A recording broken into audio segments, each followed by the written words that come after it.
नमस्कार मैत्रिणींनो, या व्हिडिओमध्ये आपण शोल्डर आणि गळारुंदीचं मेजरमेंट कशा पद्धतीने घ्यायचं ते बघत आहोत। शोल्डरचं या ठिकाणी जे माप घेतलं जातं ते नेमकं कोणत्या पद्धतीने कॅल्क्युलेट करायचं ते बघूया। त्यासाठीचा एक फॉर्म्युला आहे।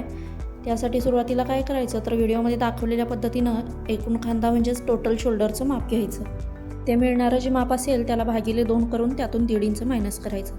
म्हणजेच समजा आपलं टोटल शोल्डरचं माप जर 14 इंच असेल तर त्याला भागिले 2 केल्यानंतर 7 इंच आपल्याला मिळून जाईल। त्याच्यातून 1.5 इंच मायनस केल्यानंतर 5.5 इंच जे माप आपल्याला मिळणार आहे ते आपलं शोल्डरसाठीचं माप असणार आहे। ते माप या ठिकाणी आपल्याला घ्यायचं असतं।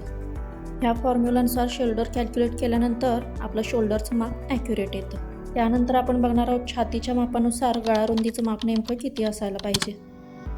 गळारुंदीचं माप अचूक असणं खूप महत्त्वाचं असतं, कारण गळारुंदी जर जास्त असेल तर ब्लाऊज खांद्यावरून घसरतो। ब्लाऊजच्या छातीच्या मापाच्यानुसार आपल्याला गळारुंदीचं माप घ्यायचं असतं।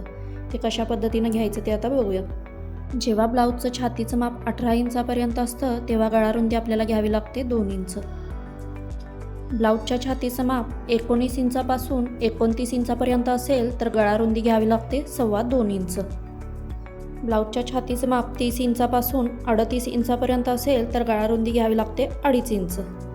त्यानंतर पुढे ब्लाऊजच्या छातीचं माप जर 39 इंचापासून 50 इंचापर्यंत असेल तर गळारुंदी घ्यायची असते 3 इंच। तर ही झाली गळारुंदी घेण्यासाठीची योग्य मापं। ही मापं तुम्ही स्क्रीनशॉट घेऊन सेव्ह करून ठेवू शकता। या मापानुसार जेव्हा आपण गळारुंदी घेतो तेव्हा ब्लाऊज खांद्यातून उतरत नाही। शोल्डर आणि गळारुंदीची ही मापं जर योग्य असतील तर ब्लाऊज प्रॉपर फिटिंगमध्ये बसायलाही मदत होते आणि ब्लाऊज सुंदर दिसतो। अशाच पद्धतीच्या महत्त्वपूर्ण माहितीसाठी चॅनलला सबस्क्राईब करायला विसरू नका आणि बाजूच्या बेल आयकॉनवरही जरूर क्लिक करा।